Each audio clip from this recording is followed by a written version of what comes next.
पुढची बातमी बघूयात। राष्ट्रवादी काँग्रेस पक्षाच्या वतीनं आज वक्फ सुधारणा विधेयकाबाबत निवेदन देण्यात येणार आहे। केंद्रीय गृहमंत्री अमित शहा यांना देण्यात येण्याची शक्यता आहे।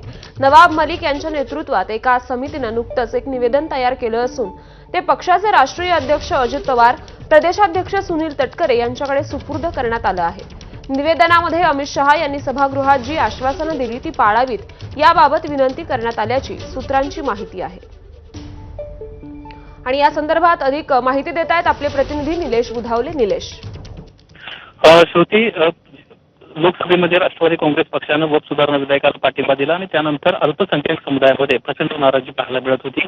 हीच नाराजी अल्पसंख्याक विभागातील नेते आहेत राष्ट्रवादी काँग्रेस पक्षाचे, त्यांना आपल्या नेत्यांजवळ व्यक्त केली आणि त्यानंतर एक संयुक्तिक बैठक पक्षाची पार पडली होती। त्या बैठकीमध्ये नवाब मलिक यांच्यावर जबाबदारी सोपवण्यात आली होती आणि एक समिती स्थापन करण्यात आली होती की त्यांना वक्फ सुधारणा विधेयकासंदर्भात राष्ट्रवादी काँग्रेस पक्षाची काय भूमिका आहे या संदर्भातल्या काही सूचना असतील तर त्या द्याव्यात आणि त्यानुसार हे निवेदन केंद्रीय गृहमंत्री अमित शहा यांना रायगड जिल्ह्याच्या दौऱ्यामध्ये देण्यात येईल अशा पद्धतीची माहिती देण्यात आली होती।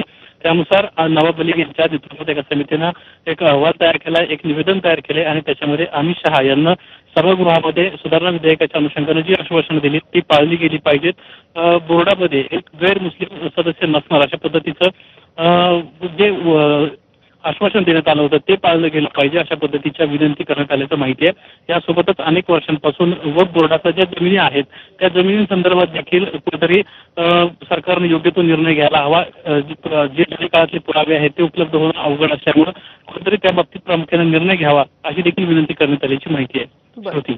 धन्यवाद निलेश, आपण दिलेल्या या सविस्तर माहितीसाठी।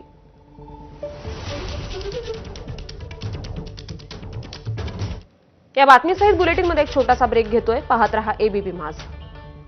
हिंदू धर्मियांचा होणारा अनन्वित छळ महाराजांना थांबवायचा होता।